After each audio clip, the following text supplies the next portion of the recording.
Welcome to VictoryCast, a podcast about tabletop games and all the other nerdy things we love. This podcast is a product of VP Tabletop, a media group where we stream D&D on Tuesdays, Warhammer on Wednesdays, and Magic the Gathering on Fridays, every week. Today's episode is sponsored by Victory Point, your local hobby store in Bryne, Norway.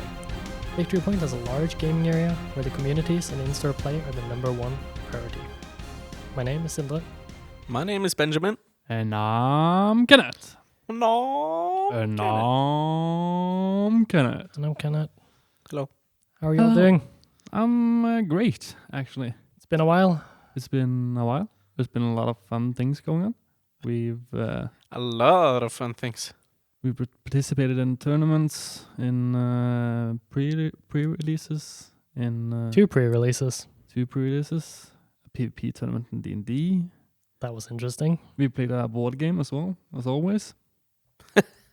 Yeah, that's actually the almost. first time I got really, really salty, I believe. Don't you get salty every time we play something, basically? No, this time was a little extreme. The other times I just pretend to be because you think it's funny. This time I actually got salty. All right. Why did you get so salty? I don't want to talk about it yet. Saving it for later? Yeah, That is fine. I'm fine. And we've had a lot of things happening on the D&D stream, as it's been, 3 streams since the last time we had a podcast? Yeah, just want to go right into recapping. Yeah, That's- sure. that's- So last we talked on the podcast, we were about to finish off the Caranoran. Yeah, the big wolf. And spoilers, but they did. Yeah, It's been, 5 weeks by the time you guys hear this podcast, so I think we're free to have a 4, I couple believe. of 5 weeks by the time the episode gets out. Oh yeah, of course. That's right. But yeah, So yeah, the Caranoran was killed by Tara eventually. yeah, she flied around and eventually knocked it prone and then just went ham, I believe. Well, there were a lot of missed opportunities there. Yeah. Actually, I think we played that really well. I mean, we distracted it very good. Yeah, you and Narok had some very nice tactics with stopping its attacks, because it was just attacking whatever was in front of it, which was perfect for your spell use of the Mirror image. And I don't know what her spell is called. summon beasts. I think. Summon beast. So she summoned like 6, 7 or so, maybe even more A small whole wolves. pack of wolves. Yeah, and this beast didn't really care what it was attacking. It's just attacking whatever was in front of it. So your guys distracted and mitigated a lot of damage, I believe. Yeah, we did. It potentially could hit us to death. And it got a lot of hits in before you guys killed it, Yeah. because Tara sadly kept missing for a while. Yeah, she wasn't lucky with the dice rolls. But when she hit hard. But now, I figured out the hack to that. Oh. Because I've figured out that I'm not that lucky myself. But if I borrow the other my dice, they roll like gods. Interesting. Cheat code. Yeah. You didn't notice that? No. Yeah, you did. I did. I have like 50 dice, so whenever I have a bad roll, I just change it out. That's how you have to do it. You still rolled a lot of bad though, but I shouldn't say that now because of tomorrow. Yeah, we're getting there eventually. So, the most interesting thing that's happened all campaign, I believe, happened right after. Ooh, yeah. Do you want to tell people about it, or do you want to save it for watching? Let's just say we got betrayed by the person we least suspected we would get betrayed by. And it was devastating. Yeah. And that totally broke us for the rest of the session. So 2 hours, we were just struck. It was just brainstorming, and yeah, we just couldn't work. No, you were struggling. A lot. And then you met the little oracle again, which was, it's always interesting. Yeah, you mean the little guy? Yeah. Little gnome / fellow skeleton skinny thing. Yeah, the weird creature. And you gave him some promises. Yeah, a favor and a favor and a favor. But the part I liked most about the betrayal is when Tara, because she was the one betrayed most, She was teleported out of the area you guys were in, the plane.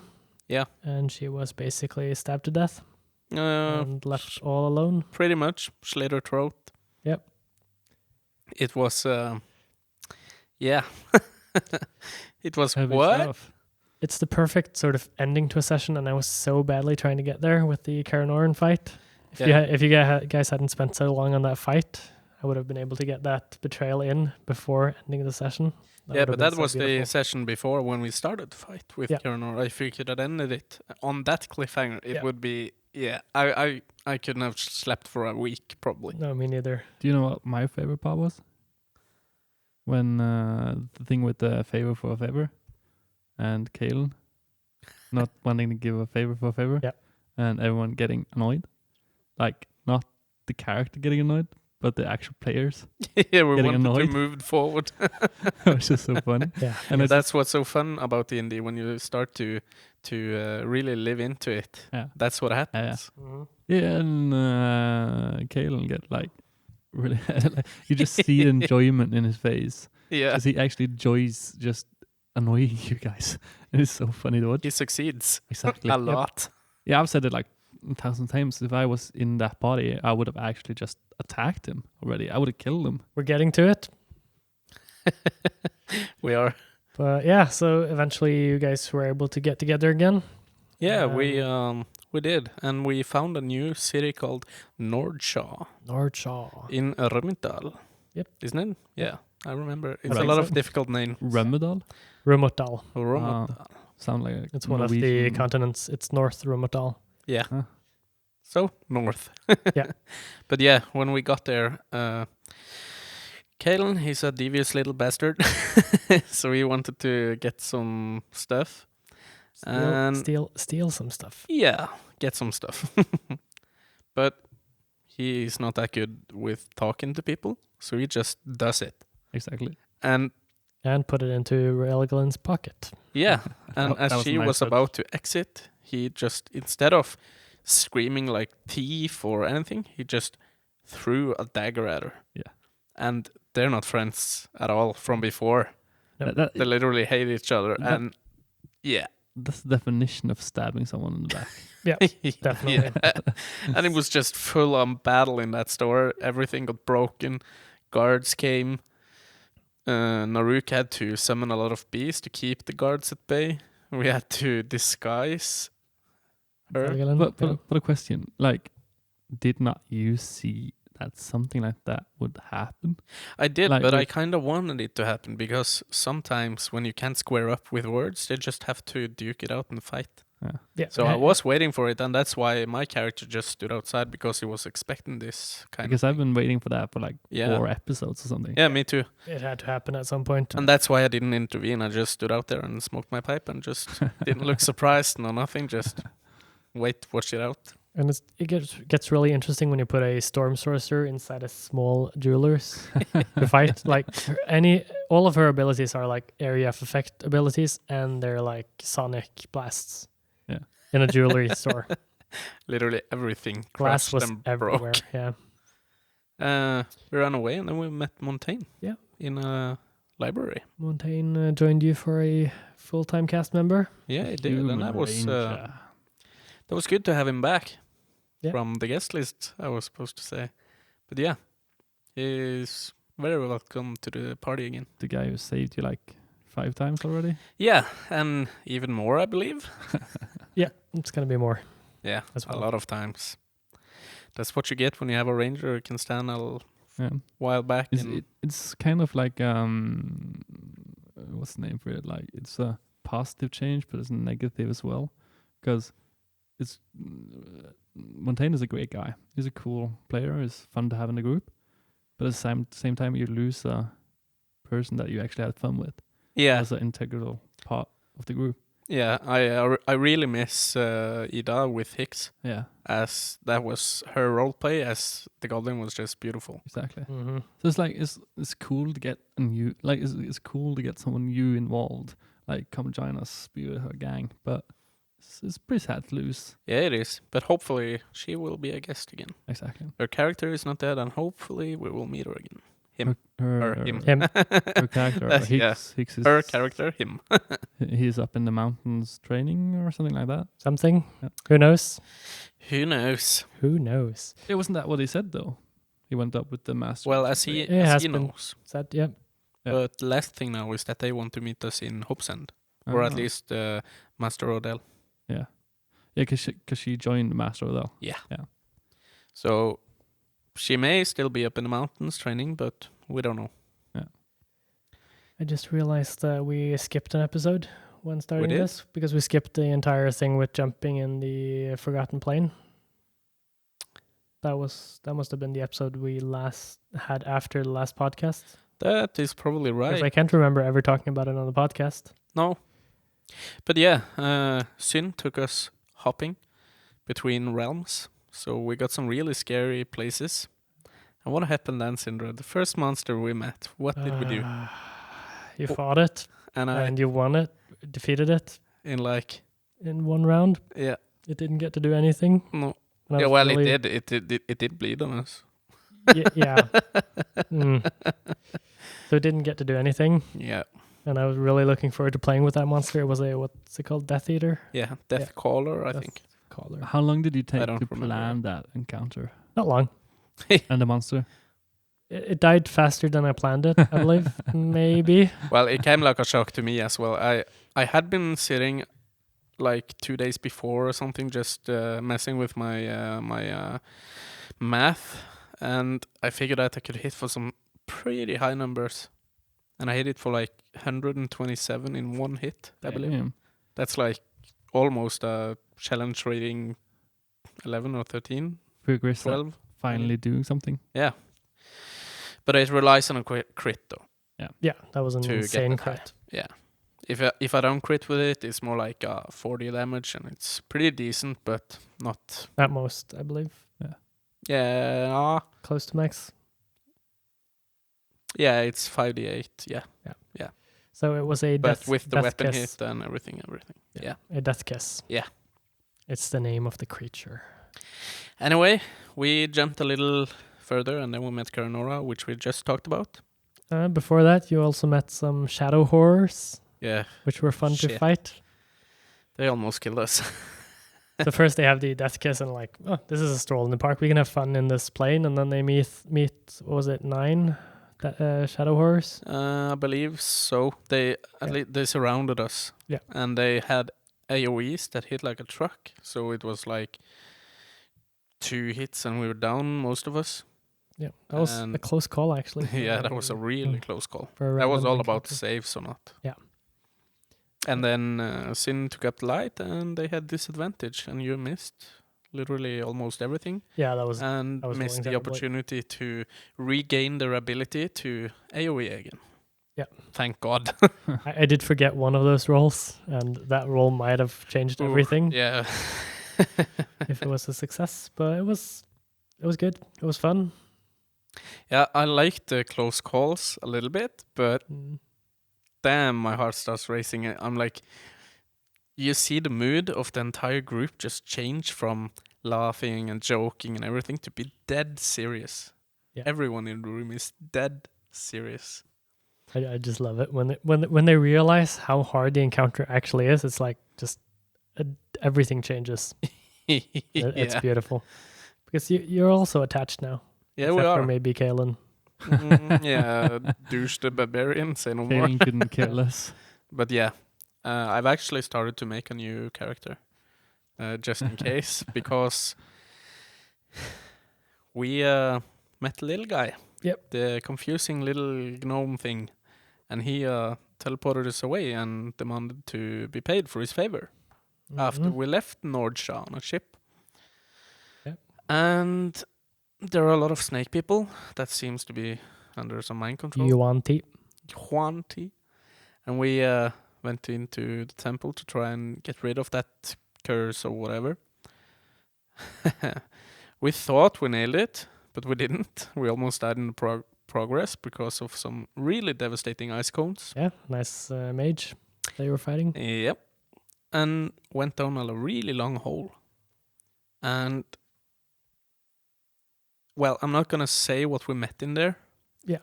But I'm just gonna say that it's bad enough I haven't once made a new character in this whole campaign, but this time Yeah, so you it's saw, that bad. You saw this creature looking at you guys and pulled back a little bit.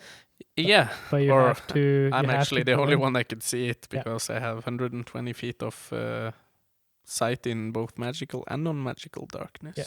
But after seeing this creature, you all pull back, but you are not able to escape or move away or. No, the temple is closed. Yep. And we have no idea what to do. We somebody's gonna die. I think it's pretty. Yeah. Yep. Tune in tomorrow and you will see that it's.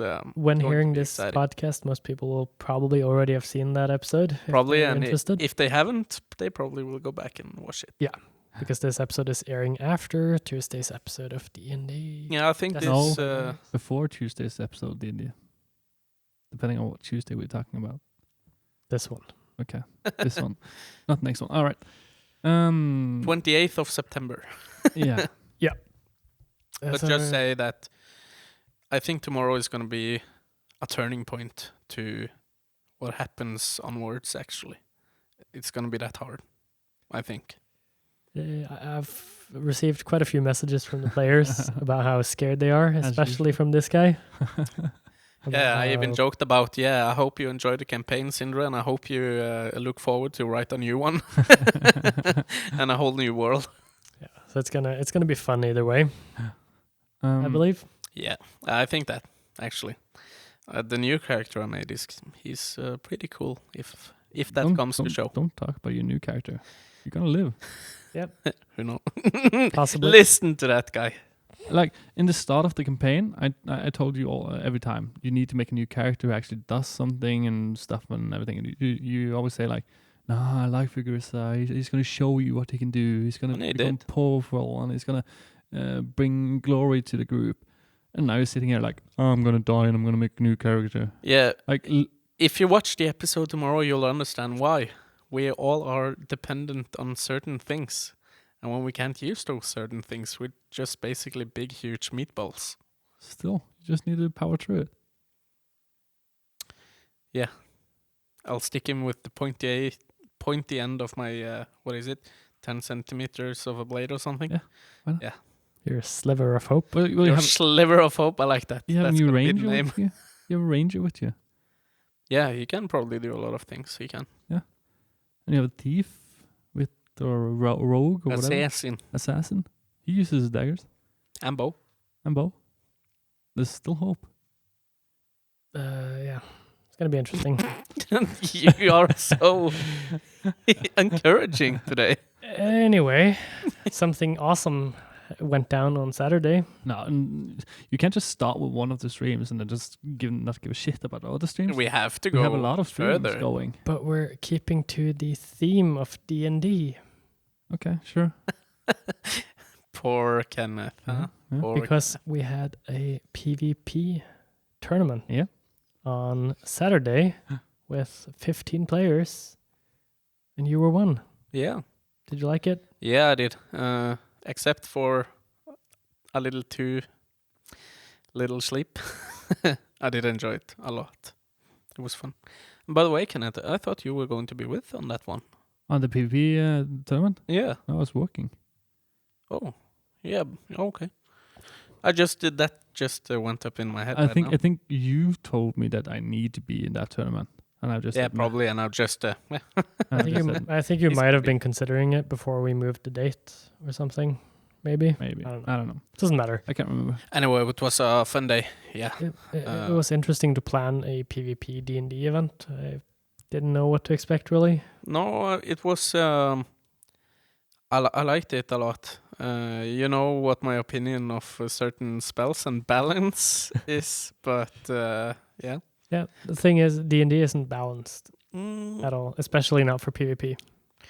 But it was surprisingly balanced. Everybody on has Saturday. their strength, they do. But yeah, we had like, if you can cast a fireball, you can cover a large area, like half the map almost.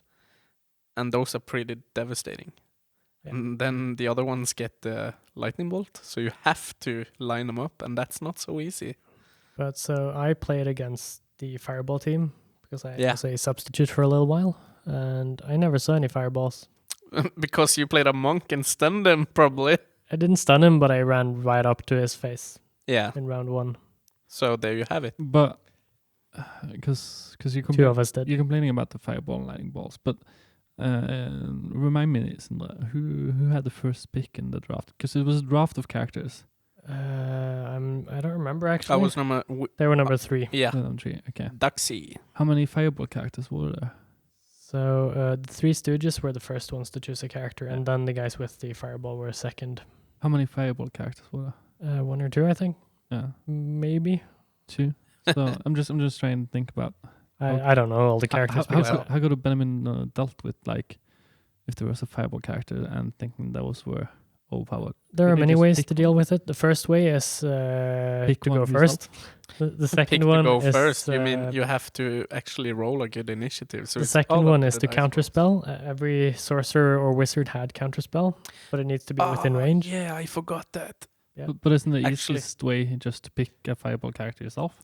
Not really, because you're still going to be hit with a fireball, and if you are a fireball character being hit by a fireball, you're most likely going to die.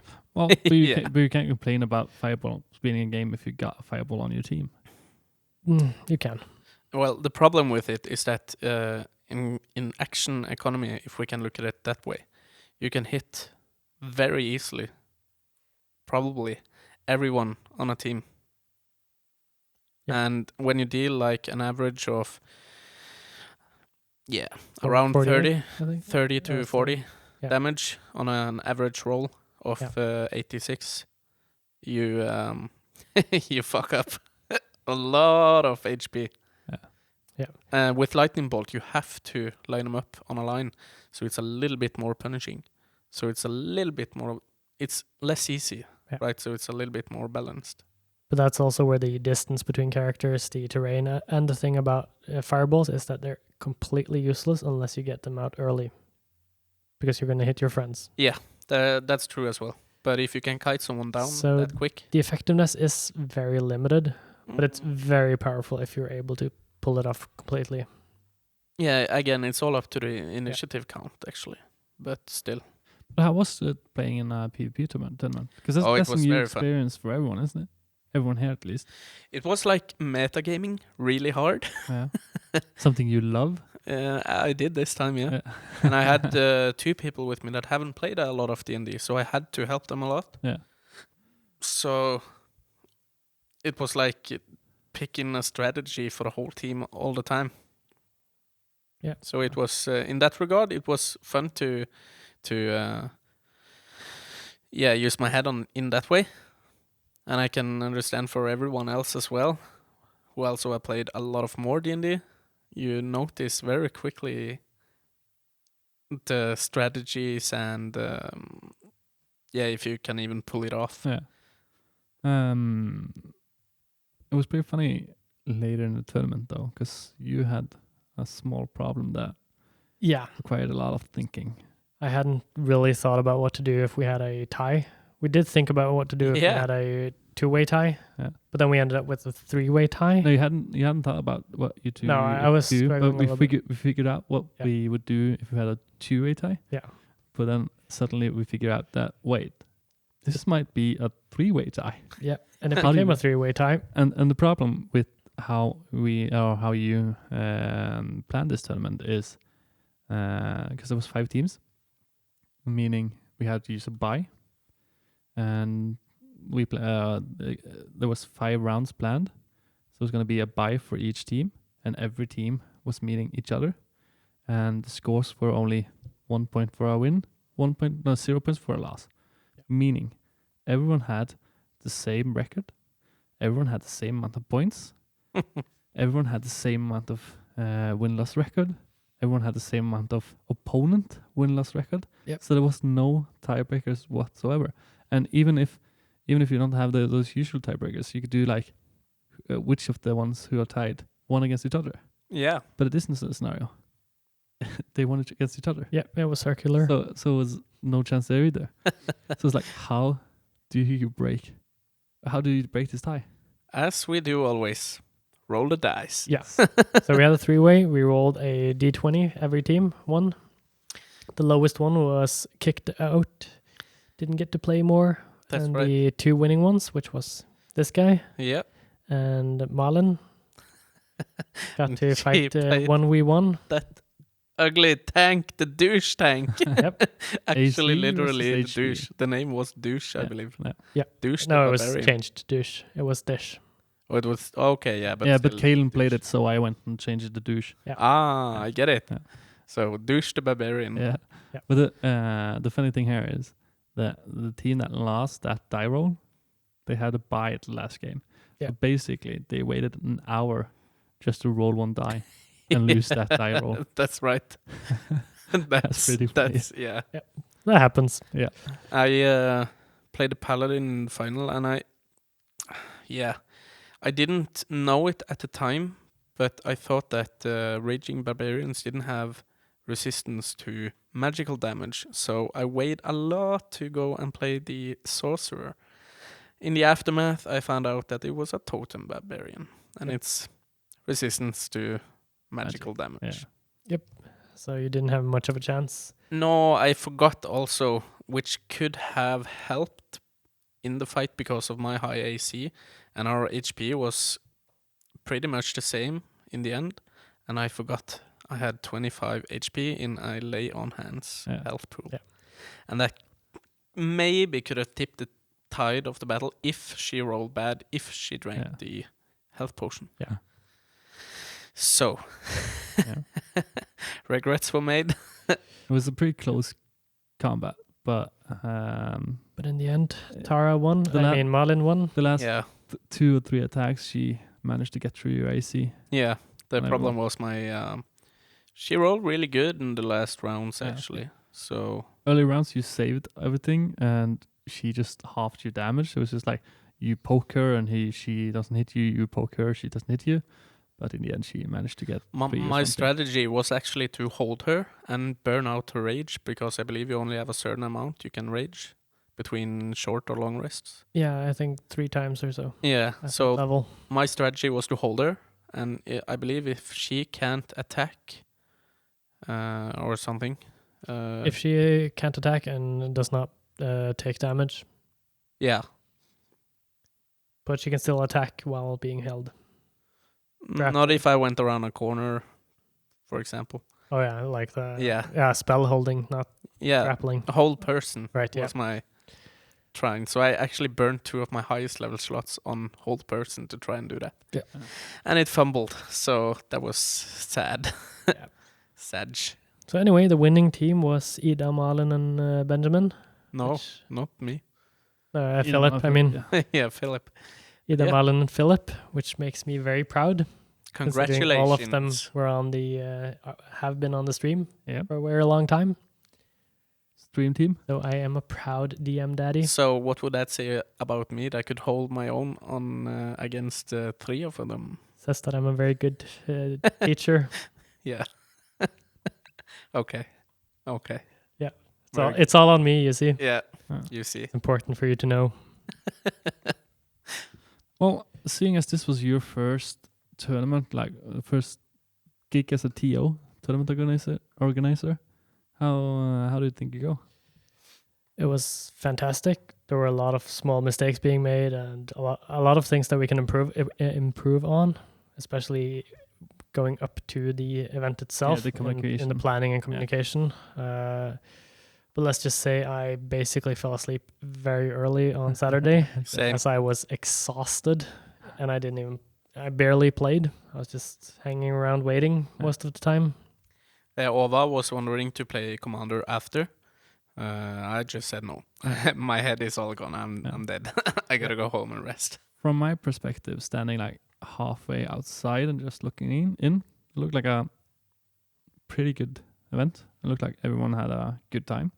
It was an event that nobody had done before, had participated in. So it looked like a really cool event that definitely needs to happen again. Yeah, it's definitely going to happen again. We just have to wait and see, set a date, figure out when we want to do it, how we want to do it. Take away the whatever fireballs. changes we want to do. But yeah, Keep fireballs. Take away the fireballs. planning. Yeah. Like it's hard to hold the event because especially the first one because you don't know what to expect and you don't know what questions will get asked. Like the tournament tree, how do you set that up? Yeah. How do you plan for like whatever is going to happen, like a 3-way tie? So better communications, better planning. Yep. And that's going to be an amazing event. Definitely. Yeah, I can't it's wait good. for the next one Yeah, me already. too. Me too. It's going to happen. Yeah. At least once a year, maybe more. Sooner rather than later. Yeah. Definitely. Cool. Now I want to talk about Warhammer Streams. Now we can Other- jump over to other other topics. streams. We had only I like done to one. jump between topics, like some D&D here, some Warhammer there, some Magic there. We We had done 2 Warhammer three, streams three. before the last time we talked on the Yeah, podcast. and we've done because 3 now. Mine was the first one after Yeah. last podcast. So how did yours go? You played because we talked about it last podcast. We were looking forward to your game against Lassie. Yep. Ward Bears against Rukai. Yep.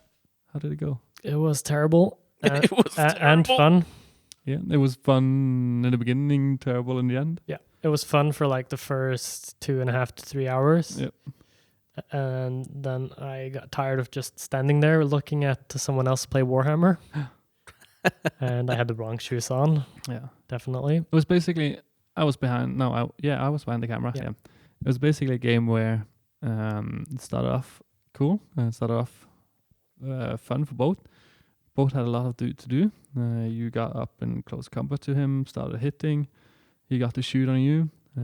You forgot your shooting phase. Oops. He forgot something else. But it's like when you get 2 kind of new players facing each other. One playing a crappy army, and the other one playing one of the armies that has most to do. The crappy one being Mine is the crappy one. Warbears, yeah, and the one with a lot to do is Tukai. Chaos Space Marines Ward Bearers. So basically, what you get with new players is a cluster beep Cluster beep. kind of match for the first 2 hours, where a lot of stuff happens, where a lot of the wrong stuff happens, but a lot of stuff happens. And then Sindre has like 10 models left, and Lassie has a lot he can do that doesn't do too much, but he still does them. So it takes a lot of time. So it was a game that should last about 3 hours, ended up lasting almost 5. So it was a bit tiresome in the end. And everyone who's played Warhammer knows how tiresome games can get in the end. And if you add 2 more hours to it, it's pretty hard. Yeah, I was super tired after that one. But how was it getting your first Warhammer's game on stream? It was surprisingly very fun. Yeah. It was interesting, and I can't wait to do it again this week. Yeah. In 2 days. Yeah, Actually. actually on against G-Stickles. Yeah. Might be a more fun game. So see. Kill me faster so I can go home. No, So you have a chance there. it's you versus Orion then? Yeah. Everything you're going to hit will die. Yeah. In that game, so it's just a question if you can get to hit enough. Yeah. For it to die, or he managed to kill you, because he also has a lot that just will kill you if it hits you. Yeah. It's going to be the first on-stream brother showdown. Yeah. That's gonna be cool to Yeah. watch. But the fun thing is, I got to meet that Drukari player in that Drukari list 2 weeks later. And then you play the Last Thursday. Golden Knights. Yeah, the Golden Knights. And we changed the Drukari list a bit, just to make it as much as we could a counter to Grey Knights. Because just to face the facts, I have played 100 games. He have played like 4. So there's a lot of experience difference between us. So we just teched his list to basically counter mine. In my head, before the game, I was sure he was going to demolish me. I was sure I was going to lose. He's gonna shoot you up. So I was, because like we brought enough volume for him to just take care of all my troops, and we brought enough strong weapons to just take down my knights. So I was like, okay, I'm gonna lose this game. So I need from the start of the game to just go as hard as I can. The one factor I totally forgotten this whole thing was that he had only played like 4 games. So you went hard out. So I went as hard as I could. Turn 1, he got turn 1. He misplaced basically everything. I should have figured there and then that, okay, I need to slow down. But seeing as he still had a list that was pretty much anti my list, I still went, okay, I need to go hard to even it out. So I did. And weirdly, I had the best rolling game of my life. I rolled 6s and 5s on everything. And in the first round, I popped like 5 boats and killed like 7 units. Oof. And after that, the game was basically over. So he was basically tabled in turn 2 because he gave me every target I wanted. Every priority target I had, I got. So whatever I wanted to do, I could do. So after turn 2, I tried to take it down a couple of notches and even it out. Didn't work, so I won basically like 87-22 or something, and he was tabled after turn 2 and nothing to relate to. You're actually noob stomping here. Yeah. And not only did the game go wrong, the camera went out of power, and we didn't find the I didn't charger. catch that actually. So in the end of the game, like last 20 minutes, we didn't find the charger, so we can get the main camera on. So we only had to use the top camera. Not only that, Lassie managed to mute himself halfway through the stream. So he played muted half of the stream. You could still hear him through my mic, but it was like me talking like this and him talking like over here. You couldn't like hear him. So it's just like really, really bad. But we got to play the game at least. So we got to practice a bit, and I found out that I need to tone my game down when we're playing with that. You are also playing a new list or new models, isn't it? Yeah. And it's a new codex. Yeah. So But it might be still a little bit good yet. Yeah.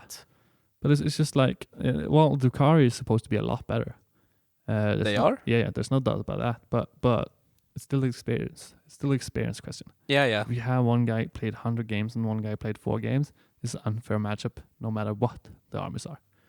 Very good point. So instead of me chasing meta army lists, I should just focus on playing fun army lists, because that will make the games more fun. Yeah.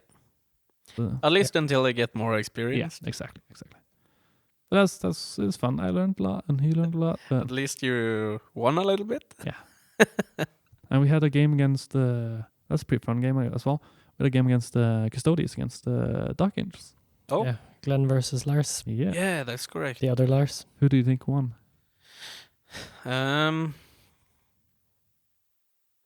Dark Angels. Who do you think won? Custodians. Oh, it was Dark Angels. Yeah. It was Glenn and Dark Angels. It was a close game. I think the Custodians player thought his bikes were a lot better than they were. I made that mistake myself. Yeah, because Dark Angels Terminators are like, they're basically Custodians. So you're charging your bikes against some Custodians with a lot of synergy and a lot of auras and stuff. They got beat up, and he lost. Yeah.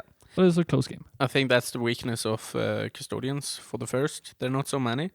And if your bikes are gone, you're pretty much just a sitting duck. Every loss you get, or every model that dies, you feel in a whole another way than other armies. Yeah, you do. Because you have so few. And they're hard to hit, and they're hitting like a truck, but you manage to remove them. But according to the rumors, Custodians will get a new book in December. It's going to be cool. Together with Genius Cults. Interesting. Yeah. So the cool thing with Custodians, what I'm hoping for on the new book is that they implement Sisters of Silence a lot more. Yeah, in the list. Yeah, now in the books you can play them easily. Oh, yeah, And together with the Custodes. Yeah, and you get because Sisters of Silence only have one unit right now that you can play, and that's an elite unit. So if you could get a cheap troop unit, you can have like a troop unit with obsec, cheap, standing on the behind objective, so you can like push everything in your army instead of splitting things up and keeping Terminators or guards behind. You can just go up with everything and keep the Sisters of Silence behind. So I think it's going to be a cool codex. It's going to be fun to watch, and I'm sure you're going to have it on your stream as well. Yeah. When that time comes. The cool thing with that is Custodes and Genes Lookout books is that we have both those armies. Yeah. So we're going to probably play those games as soon as the book comes. Not going to miss it. Maybe even before the book comes, because we have the privilege of getting the book a couple of days before the release. Ooh. Yeah, store owner privileges. Wait, it's not one of the perks from the stream, is it? What? No, that's one of the perks from being sponsored by store. Yeah. So that's the way it goes. Yeah. Yep. Hopefully it becomes a perk of the stream directly. Yeah, definitely. That's going to be cool. And then we have the Magic stream. Fun games, cool games, done. Okay. I actually got to be with on that one. Yeah, exactly. 2, actually. You've been on 2, yeah. Yeah. That was interesting. The first one I was with on is basically the usual. Ovar Toyson plays with us and does his politic thing, and then everybody dies. Yeah, and let me explain the second stream. The second stream, there was one game where since Benjamin knew, everyone let him do stuff. That's not true. Wait. That's not. Let him do stuff. So he actually won. And the next game, the other guys thought, well, we played one game now, so let's play some real Magic. And Benjamin died straight away. That's just because my deck was so terrifying that they just had to remove me straight away. I basically exiled everything, and everything that got exiled came into my play. Ooh. And that's why they got to get rid of me, because Espen, he played a graveyard deck, so he really hated my deck. Exactly. And Ovar just saw the potential in that deck, so he just, no man, you ain't gonna get to do that. Graveyard removal should be illegal. Nah. I have no idea what you mean. I found your weakness. It's terrible. I always have the land that you play, and when you play it, you exile someone's graveyard. Yeah. I always play that in every deck, just because there's always someone who plays graveyard decks. And if you can just exile their graveyard and get some of their key pieces out, well, it's good. Yeah.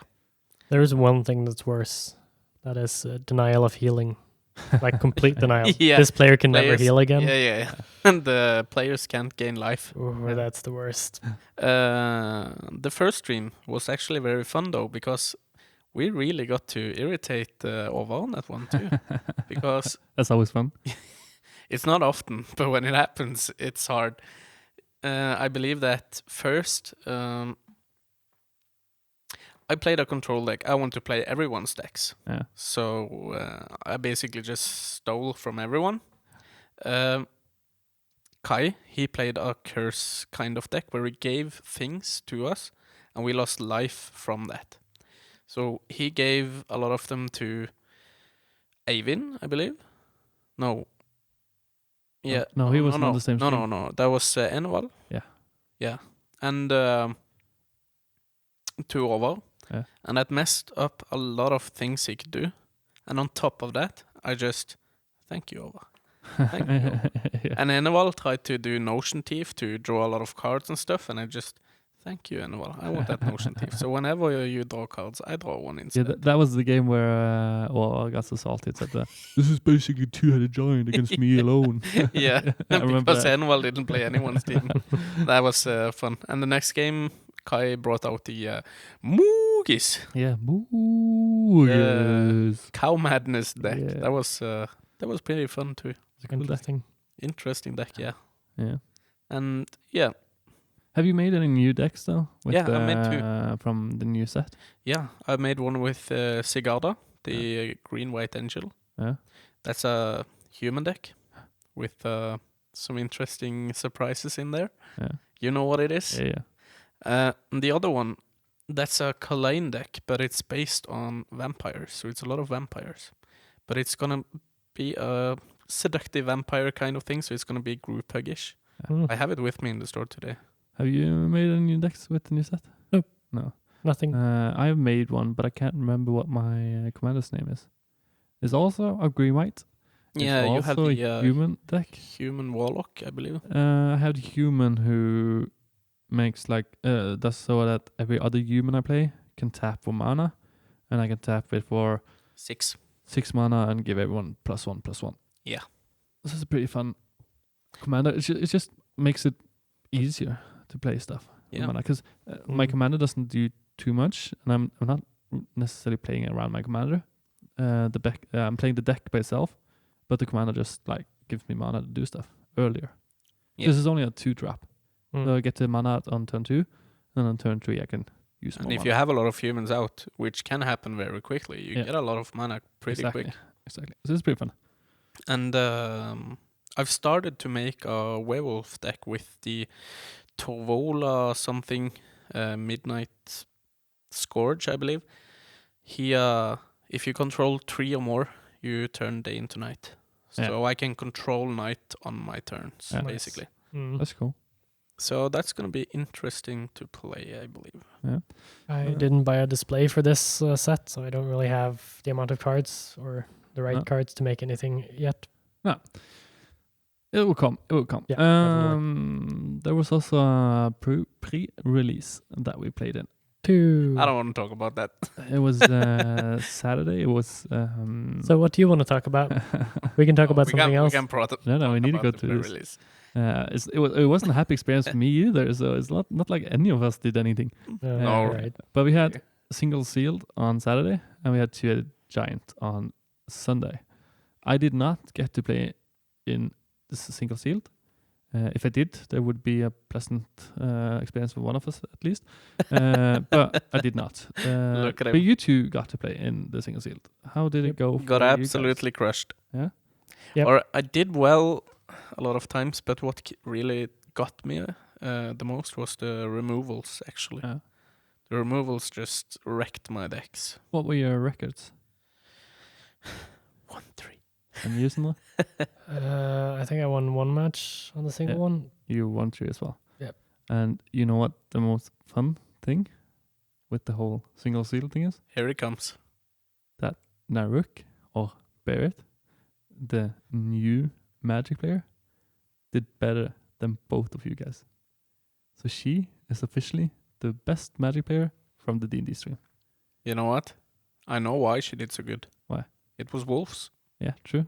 Yeah, it's true. Well, she did go 1-3 herself, but she had a better opponent match win rate than you guys. Yeah. And But she didn't face me, so she's not, there's no definitive on that one. But still, you were better than me. You were 1 place better. Yeah. I was 13 and you were 14. You were the worst of those. But I played shitty people, apparently, true. and lost. But you played with Barrett on 2-headed giant as well. Yeah. How we, well did she carry you? Not well enough. Not well enough. Well, we had a little good synergy because I could bide my time and get enough creatures to make big one with lifelink and stuff and flying, which was very devastating if I managed to pull it off. And she played green and red and a lot of wolves. Yeah. So I kind of hanged a little bit back and tried to counterspell and stop the enemy from doing too much. Yeah. And she went ham. But it didn't work. You ended up right above me and Arena, I believe, in the scoring in the end. I have no idea. Yeah. Probably did. You know, I played the same decks as my team. You were going, if I remember wrong, a blue-black control and a green-red aggro. Same as us. Yeah. Same as us. The funny thing with me, though, and the 2-headed giant, is that you, Benjamin, have been bragging and getting your ego up through the skies with Magic. I don't know what you mean. I can't remember that. You that won. must be a long time ago. You won like a 2-player draft or something and told you were the best guy in the world in Magic or something like that. It wasn't a 2-player draft. It was Actually, up to, I believe we were 10 people. Nah, no way. 8 or 10 people. 6 people. No, we were 10. No. We were 10 people. Even but still. Ask Örjan. Örjan! But I figure out that before the Twitter Giant, I needed so badly to do better than him. Oh, did I really get to you? No, he didn't. I did. I totally got to you. That's why he paired with Alan. So yeah, I figured out how do I secure myself a spot in the top 4 and win the whole thing. Well, first off, I need to go out and get the most experienced Magic player I know. He's going to be on my team. And I secured that. And then I figured out he needs to build both of the decks. So after we opened the packs, I just gave him all my cards. I said build 2 decks, and I went around and talked with other people, had myself something to drink, just chilled out. He built 2 decks. And then I said, which one do you want to play? He chose his deck to play. And I said, every game, you're going to choose whatever I play, whenever I play it. So you're basically going to play all the games. I'm just going to sit there, look pretty, and smile. So basically what you're saying is that you're still not good enough. He didn't look pretty, he didn't smile. Oh, there I crushed you so hard. And we went 2-2. Yeah. We got in 5th spot. We didn't even get to the top 4. That was crushing. I believe, wasn't it the pussycat and the kitten with claws that won the whole thing both times? Yeah. Both days? Yeah. The worst thing here is even though I took all those steps to win the whole thing, this has been the worst I've performed on a tournament ever. Yeah. So the lesson I've learned: never play with someone who calls themselves experienced. I'm always better. It's funny because you were right above them and I was right below them on the scoring in the end. Yeah. And you were playing with one of the least experienced players. Yeah. And I was playing with the guy who's famous for losing every single draft. And I didn't play. And he didn't play. Actually, they just don't want to admit it. No, he was trying very hard. I think the only times I actually did something with my deck was when Alan just did whatever he wanted to and told me just play something. And I was just like, okay, I play something. That's why they lost. But because he tried to play. Alan didn't want to carry you to victory. True. But I had one fun experience though. I had one game where I had 4 mana on my hand, opening hand, and 3 good spells or good creatures. And we talked about it, and I was just like, should I mulligan to try to get something? Because it was high cost creatures to get something earlier. And he was like, no, he has the perfect opening hand. So we need to have those big creatures later. So I was like, okay, cool. The next 7 cards I pick is all mana. So they can get a single one. And after that, I picked a spell, which was useless. And the 4 next cards were mana. One of those cards I had was so that I could play more mana. So I only had mana. I couldn't do anything the whole game. We won that game though. But I had that experience and I had another experience. Alan won that game. Yeah, definitely. That was all Alan. Oh boy. And the last game we played against Ovar and Dagi. And both of us were stuck on 3 mana and sitting with 5 cards in hand, which cost 4 mana more for a hell of a lot of turns. It was just so annoying. It's magic. That's magic. So I'm not blaming that. It was just a fun experience to get 2 games in a row where everything just go wrong. Yeah, I had basically the same experience, and then I had 2 games which went really well, but I didn't get them in a row. We had a fun game against you though. No, because I got for him it was the second turn. I got down. I can't remember what it was, but it's a red creature which you can tap to ping 1 damage to opponent, and you deal 1 damage to every opponent. And every creature. No, only opponents. Oh. And you have 2 opponents, so you deal 1 damage to each, but they have 1 life pool, so you deal basically 2 damage. And they got that one, that cheeky one. We got to get to play against that one as well. That was cheeky one. Yeah. And Sindre and Ariam didn't have anything to deal with it. So I was mana starved, and I got like very good cards, but I could never use them. No. and you didn't deal with that all games. That's Yep. the single card that won that game. Yep. It just pinged them down. But top to- Arlen was playing black-blue. Yeah. And I was playing black-blue. Were you playing? Black-blue. Yeah. I think black-blue is a really good combination in this set. especially with the prison you get. It's 2 mana. No, it's 4 mana, isn't it? The one, Containment if thing. you have 6 or 7 creatures in your graveyard, you tap the creature and it can't untap. And if you don't have that many creatures in your graveyard, just whenever the opponent taps his creature, it won't Yeah, get you just untapped. enchant it. Yeah. So So it's a prison you it's uncommon 2 or 3 mana, I think. Really freaking I good. actually did a very bad misplay when we played against the what was it? Goblin Fortress? No, Goblins Mountains or something. They called. Yeah. Elias and Yeah. the other guy. I got the chance to exile something from the graveyard. And I didn't exile the one thing that can ruin the whole game. Because I got an 8/8 creature with lifelink. And Death Touch and Flying. Was so good. And I exiled the wrong one because I didn't remember it. And that was the only card that could destroy an enchantment. or artifact, was it? Yeah. Nice. And I was that was a big hard Oh. no. Those plays just bugs you. Yes, they sticks do. with you. Still thinks You about it. remember it. It was so bad, and he literally used it earlier, so I was so mad with myself. Just why didn't I do that? It's fun. Yeah. It was a fun event though. It's the first time we had 2. Two-headed giant. 2-headed giant. Yeah, it was And had really 2 interesting. days with Magic. I still prefer single sealed, Same. but 2-headed giant was fun. I definitely want to play it again. But I actually prefer two-headed giant. Yeah. I like the way it's played more, like that it's actually more of a social game than Yeah. single. and it's closer to Commander. But I don't like the kind of competitive play that draft and single sealed promotes. If you know what I mean. Yeah, I know what I mean. That's what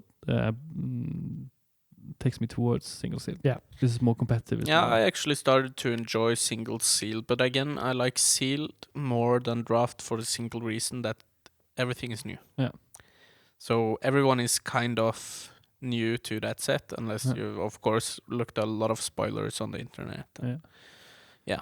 We have something very happy, very cool to talk about. It's both for every one of us, but it's also from the store that I run. Our sponsor. Yeah.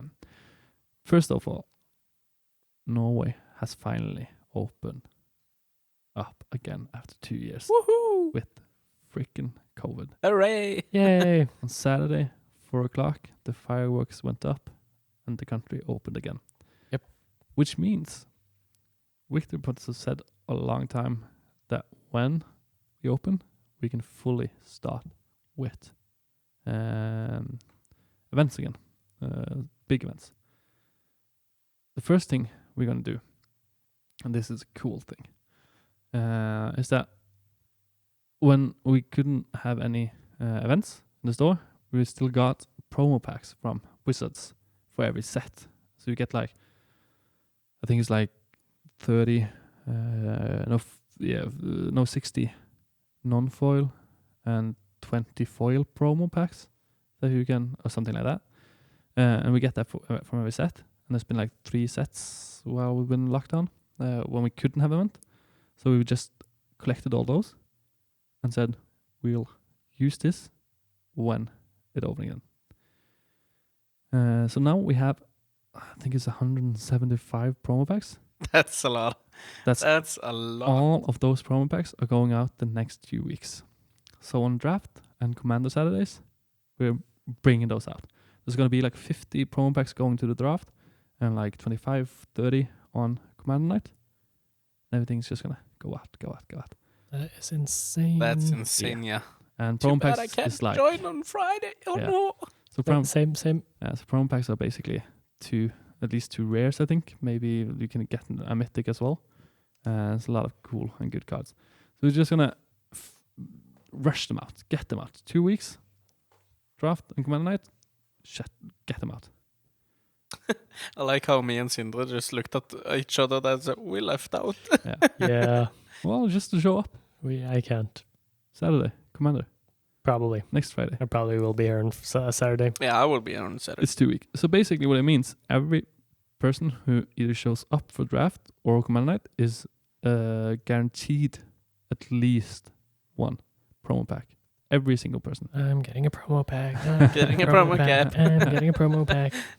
Hope we get something cool then. Yeah, it's going to be awesome. Yeah. And we're also going to start up with Blood Bowl League and What did you call it? a Blood Bowl League. Blood Bowl. It's American football with miniatures. Oh. So pretty cool. But not only that, we're also starting a draft league in Magic. Ooh. So basically, what that is that every Friday when you draft, you get you get points for every win. It's 3 points per win, 1 point per tie, and 0 point per loss. And at the end of the season lasts for the set. So when a new set comes out, the season ends. At the end of the season, there's awards or gifts and stuff for the winner, second place, and third place. The people who has got most points from the drafts, total amount of drafts, and from that season. So like first prize is gonna get like a couple, like 3 or 5 collector boosters. They're gonna get a album to have the cards in. They're gonna get the sleeves, deck box, and a lot of The stuff. competitor in me just really woke up right now. Yeah. So it's like in a set now, in a season, there's like, I don't know, 10 drafts or something, and the ones who get the most points from those 10 drafts. So basically what you're saying is don't miss out on draft. No, exactly. So there's still packs per win on the draft night, but there's also a prize in the end for the people who does the best on those drafts. So is that starting right away with this set? This is starting now on Friday. On Friday, when we can't play. Yeah. That's cool. Well, I'm that good in Magic, so I'm going to take it up. Yeah, well, if you go 3-0 Sure. every draft, It gives everyone else a chance. Yeah, it does, right? Exactly. Yeah. But that's a cool thing though, is that like now the country is opening up again, and you can start doing all these stuff things. Yeah, Yeah. that's really amazing now. 'Cause And under COVID, there was like always this kind of ball hang on your back. Like, yeah, you can still do something when the country is semi-open, but you can't like push for people to come and join. It's like always having a roof on the amount of people you can have. yeah, It's like, oh, we can't do that event because that needs that amount of people, and that's too much people. You don't want to have too big sales because that will get people in the store. Too many people. It's always like trying to have a. that was actually the big joke on Saturday as well, that we have to wait until 4. Yeah, We have to wait until 4 before we can go in PvP, because we can't get closer than this. Exactly. But yeah, so now there's no It's going to be awesome. restrictions. It's amazing. Now we can fill the entire store Yeah. with people. People. Pack it And up. more importantly, we all get to meet more new people, Aw. hopefully. That's amazing. And that's going to be amazing. Yeah. That's always fun. Fill I up mean, I all the love game you mats. guys that I'm usually seeing every week, but it's always fun to even meet more. Of course. Should we go over to the big... The long neck in the room. The long neck in the room, yeah. The big iguana? Is it an iguana? I don't know. It's something weird with horns. What's on the... Isn't that an iguana?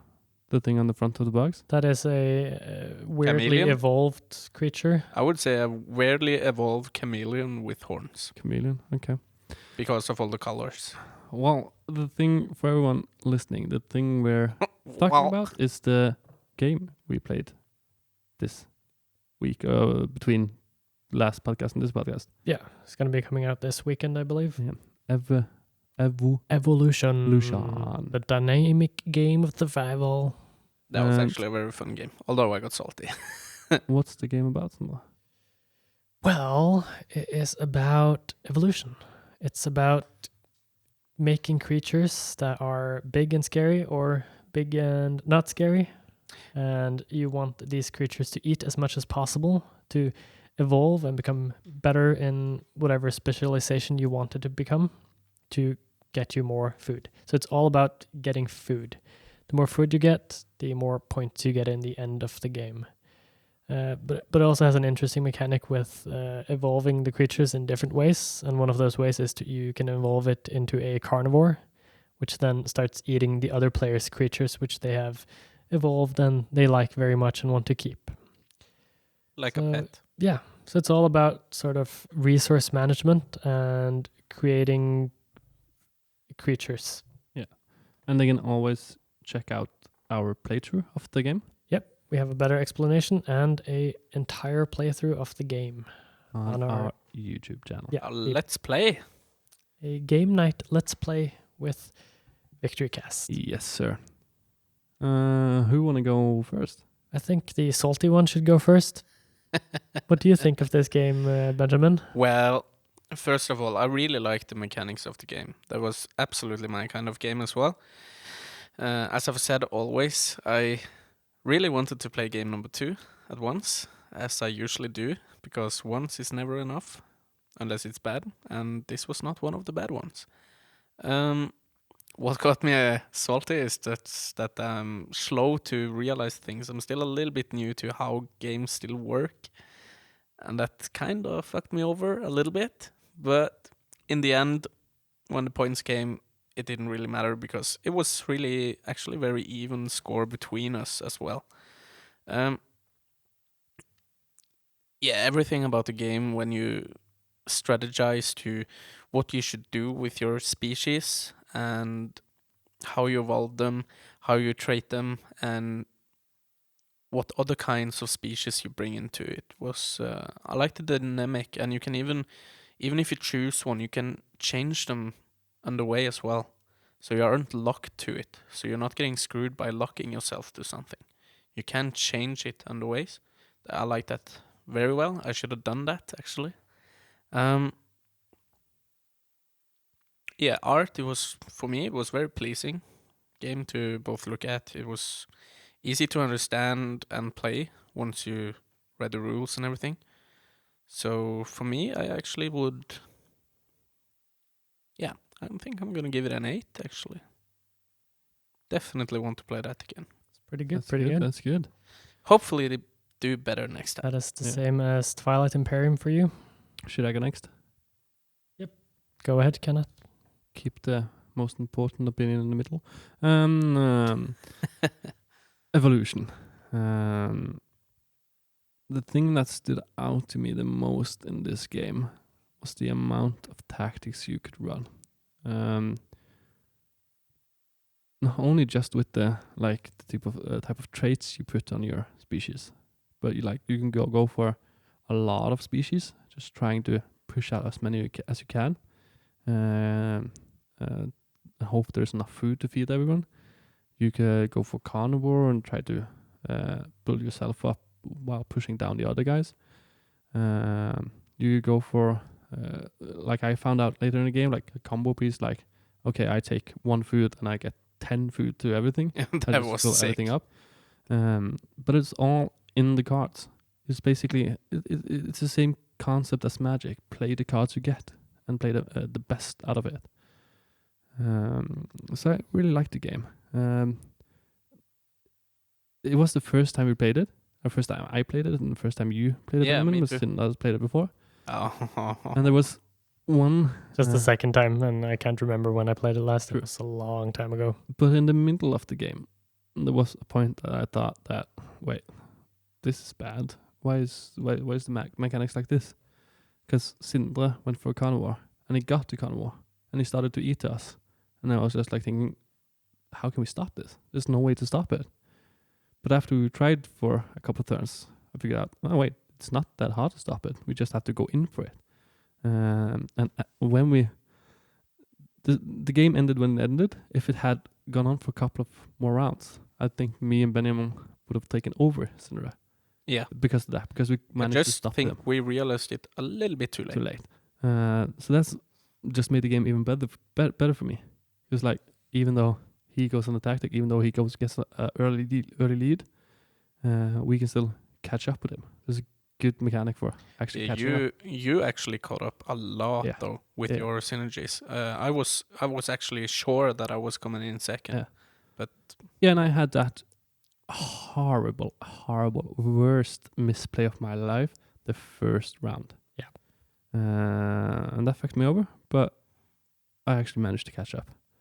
And that was when I figured out how everything could synergize with each other, with the traits, and actually just help each other out and make me get more points and points and points. So I started rolling my snowball, and the snowball got bigger, but it didn't get big enough. So definitely like the game. This is a game I want to play a lot more. I don't think it will get stale fast. I think there's a lot of playthroughs to be had before you want to switch over to new games. Because there's so many different takes you can go for it. There's so many different tactics. There's so many different ways to play it. And depending on the tactics that your other players, your opponents choose, the game will feel different. Because they kind of forces you to play in a specific way. Not a close way, like it's still open, but you need to think about. You need to adapt all the way. Yeah, like if I have a hard shell and I have a long neck, and I see that Cinder most likely is making a carnivore, I need to put the hard shell down instead of the long neck, just to make sure he can't kill it. Yep. So it's all those small mechanics right there that just makes it pretty darn good. But no, there's no but. I'll give it 8.5. 8.5. That's. Definitely want to play that. We're going with high scores here. I actually put that score on me. The only thing I actually missed with this game was actually one more player. That's yeah, it. definitely. Yeah, I think that helps. Most of my review is the same as Kenneth's. I had a very similar experience.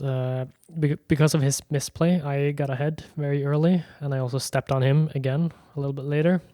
Some brotherly. But I also had a misplay not long after, which sort of slowed me down because I was going very fast in the start. And that misplay sort of made me think like, okay, I'm screwed. What am I going to do now to sort of like catch back up again and stomp these guys back down? And so I did the one thing I could do. I made a carnivore, and that turned out to be a very good idea. At that moment. At that exact time I did it, it was just the perfect time because I could just eat freely because none of us were ready for it. You tried to make a carnivore, that's your misplay. Yeah, my first turn. Yeah. And so after that, I think we were all like, okay, carnivores are just not going to happen this game. And then I just got the cards and I was just like, okay, that's a perfect carnivore. It survives by itself. It doesn't even need any help because I had a thing that gave it an extra food. And then I started eating from these guys, and then eventually you guys built up to stop me eating you, and that's when I'm like, okay, I'm screwed again. I have a carnivore, I have 2 very shitty species. Yeah, but that was basically the last round. It was the 2 or 3 last rounds I started struggling to eat, so I started to cannibalize. I started eating myself every turn, and it was just enough to stay ahead and win the game in the end. Before you say anything on a character or a number, there's one thing I forgot to say that I thought was really, really, really good, and it's that the misplays felt bad. If you misplayed, your species died. But I don't think it was so bad as it felt. I think it felt worse than it actually was because it's just one card. Yeah. And I was like behind you guys for the first 3-4 rounds with one less card, and I don't think it's so bad. It's more about what cards you get, but just the feeling that, oh shit, I can't misplay. I have to do it right. I have to maximize.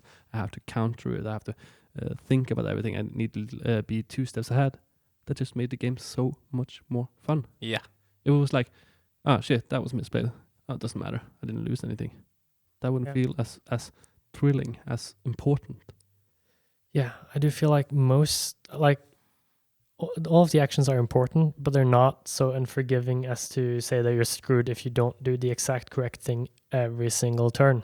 But it kind of felt like that. Yeah, it does. It feels like every card is super important. It feels like you have to play the right ones, but you can change out a card if you want to. You can waste a card if you want to, but it's scary. Yeah. You feel like every card has to be played perfect. And that's a good thing. Yeah. It's not a bad thing. It's a good thing. And I also really love 3 of the things. 2 of the components, I love the bags for Yeah. points. It's just fun to have a bag with your a monster on it that you put your food into. Yeah, and you don't know how much food or points, because food is points. Yeah. And you don't know how much food or points the opponents got. Yeah. You just see them put food in their bag. And you always feel like the Yeah. opponents put more food in the bag than you do yourself. Yeah. Yeah, I really like the fact that I had no idea how you guys were doing. I felt like you were doing very poorly until we got to the last 3 rounds. You basically, I felt like you were doing okay all the time. Average. Yeah. I basically think, because like Sindre was like 5 points ahead of me, and I was 5 points ahead of Benjamin. It was pretty close. But I like in when the game ended, it was like we felt like Sindre had 70 points, Benjamin had 50, and I had 30. Yeah. It was like where we thought it would be, and it seemed like we had like we all agreed on Sindre was far ahead, Benjamin was like far behind him, but still far ahead of me.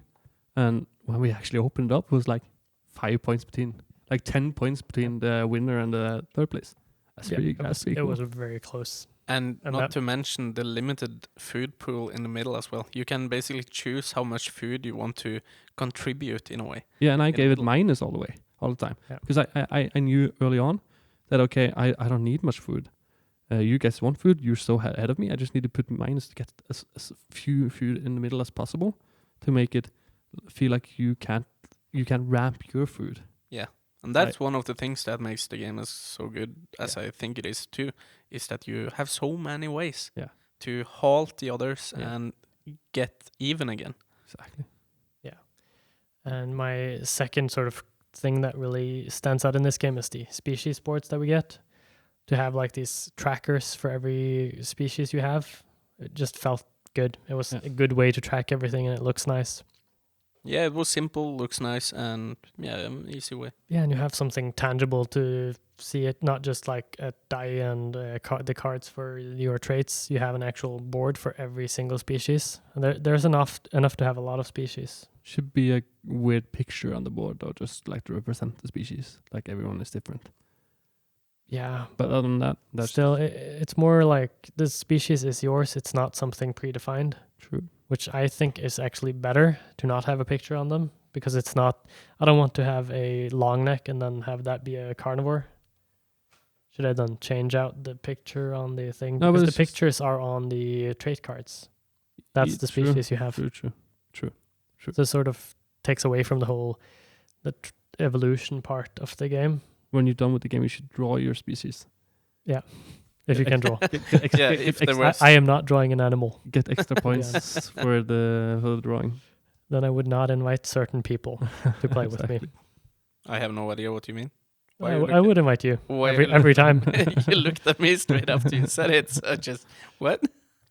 And the third thing I really liked is the entire mechanic with adding food into a pool. Yeah. That you never know if you're even going to survive, if there's enough food for you. No, you can't calculate it. No, there's no way to do it. There are small things you can do, like how much is left from the last turn and everything. Yeah, but we never had anything left. But even if there's 3 left from the other round and you put down an 8, me and Benjamin could put down -4, -5, and there's still 3 left. And you go last, and you didn't get any food, even though you put down an 8 and there's 3 from before. And that's why the name of the game is so awesome. Yeah. Truly, evolution. It fits the game so good. Yeah, it truly is a game of survival as well. Because definitely. That is a killer. If there's not enough food, you just die. Yeah. And I really enjoyed that part, especially when my first creature died, and I was like, "Oh, damn." Yeah. I didn't even think that could happen. Yeah, No, exactly. I think every one of us just felt that so hard at times. When a creature died, it was like, "Oh no." Oh, damn. Yeah, I felt so secured with my 3 species. They were like, "Oh, good traits, everything is perfect. They're picking extra food." Oh, there's no food. Yeah. Yep, exactly. I'm dead. Good. That was the one creature I spent the most time on as well. Yeah. But yeah, I am going to align very much with you guys. I'm going for an 8 as well. Yeah. It's very good. It's very good. It is. It's we can recommend it to everyone who has not tried it. It's a game for families. It's a game for a gaming group. It's a game for competitive play. It's a game for a game for everyone. It's good for everyone. Yeah, that too. Whatever your group is, this game fits. Yeah. This is that. Yeah, definitely. No problem. Everyone can play it. Everyone can buy it. Everyone can share it with other people. Yeah. And you can play it. It's 2 to 6 players. Yeah. And it only takes like an hour to play. Exactly. It's perfect for so many occasions. It's quick, but it's long enough. It's just missing. Benjamin. Yeah. Are you ready to chat? Yeah. Nemesis. Oh, wait. What? We're not doing it this way. Oh, We're no. not We what? My favorite activity, and we're not actually doing it. Okay. You guys teasing me so much with this we are. chanting. Are we not going to play a game? Oh, we are. We We are. are. And I'm looking so forward to this game Yeah. because we're finally going to get Kenneth to play Battlestar Galactica. Yeah. In What? another form? Oh, yeah. Unfathomable. Oh, yeah. Unfathomable. Try and say it, Kenneth. Yeah, the Battlestar Galactica game. The new clothes. You still can't say it. Unfathomable. Yeah, exactly. It's easy. I just don't like the word. Unfathomable. Unfathomable. Unfathomable. You just have to say it fast enough. I am so looking forward to that game just because it's. I looked at the box, I looked at the names, everything is just so Battlestar Galactica, but it's a boat on the ocean. Yeah. And what did you guys rate Battlestar Galactica again? 9.5 or something? 9.5 for both, yeah. Yeah. Yeah. It's the highest rated game we have on the list. And even if this does not Live up. live up to Battlestar Galactica, it's still the same game. Yeah, so I think we're going to have a lot of fun with that. I'm game. going to be really critic to that game. Definitely. I am not going to be critical at all. I'm gonna enjoy it so good. And we're going to do something special with it as well. Yeah. We're going to play it twice. Yep. Thank God we are Before- finally a game we can play twice. Before Before the next podcast, yeah. Because we're going to play it once on the Let's Play channel. The game So, night. Yeah, the game night. So that's going to be us three. But we want to have a game with 5 people as well. So we were invited 2 friends to play on Sunday with us as well. Yeah, because 5 players is definitely what Battlestar Galactica is best with. So I'm guessing it's going to be the same for Unfathomable. So we're You gonna don't know if it's one trader or 2. be yeah, so we get to play it 2 times before we review it on podcast. It's going to be awesome. I'm looking forward to it. Oh, I feel like it's like a few weeks since you told us about this game. Yeah. And it's been at least a few months. Yeah, it has. I But think it was long before summer. Yeah. So in spring. Or It got announced in start of June, I think. It was announced. around there probably. Yeah. It's gone fast. Yeah. Yeah, it has. It has. When we're already going to play it. Like I feel like there's so many games that we've talked about that's coming out, and few of them have actually come out yet. And the ones that have come out are not the most interesting ones. Now, like the Umbrella Academy. Yeah.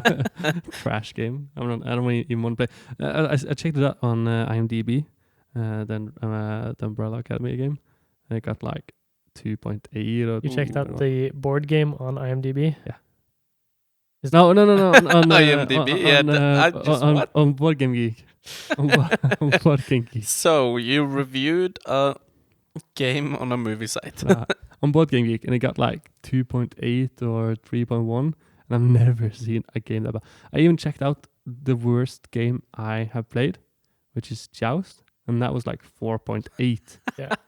So it was crazy basically just a cash grab then. Yeah, definitely. I kind of want to buy it to have it in collection. I kind of want to play it because I love the Umbrella Academy That's show. a good series. But the game is just so crazy bad. I definitely want to review it. It's actually raised to 3.3 now. 3.3. But still, I've never actually seen a proper red square on this thing. Never. Damn, I didn't even know they went that red. Exactly. That's cool. Complexity rating 1.0. Yeah. I don't think I've seen that either. Nope.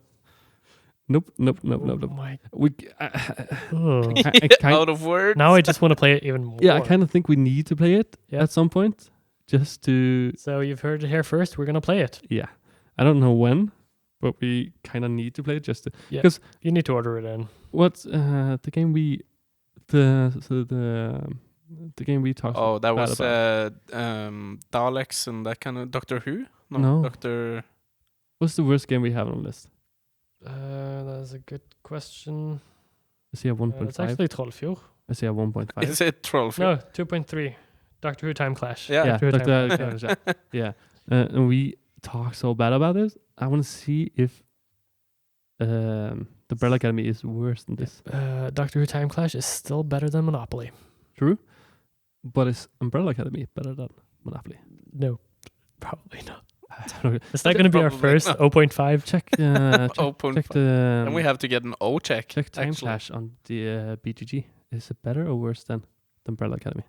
That is actually a very interesting question. That's not too bad. It's got 5.1. Yeah. So apparently, Umbrella Academy is going to have a lot. Going to be a lot worse than Doctor Who Time Clash. That's not good. I'm looking forward to it as well as I don't, because I really like Umbrella Academy, the series. It's the same feeling I had after playing Doctor Who. It's like I love Doctor Who, the series, intensely. And then playing that game, it's just, it's such a letdown. It's so sad. That's why I don't understand how it gets 3.3. Because you actually, as far as I understand, you actually pick one of the characters you want to play. And then you play as that. Just like that you can pick your favorite character from the TV shows. That should bump it up. Just like to pick a card with your favorite character and reading the card. Even though the game is crap, just to do that should bump it up from to higher than 3.3. Yeah. So how bad does this game need to be to get a 3.3? I haven't even played it yet. I'm actually starting to get a little bit annoyed. Yeah. Just because it exists. Already. Yeah. It shouldn't exist. We need to play that game. Yeah. Definitely need to play the game. One day. But I think that's the perfect time to just end tonight's podcast. And on that note, if you're watching this on YouTube, please leave a like, subscribe to our channel if you like what you're seeing, and hit the notification bell below if you want to get notified as soon as we upload videos. We upload an average of 4 videos a week at this point. And check us out on Twitch if you want to see us live. Thank you for listening and possibly watching. If you want to send us any questions or anything, you can send an email to media@victorypoint.no. See ya. See ya. Bye-bye.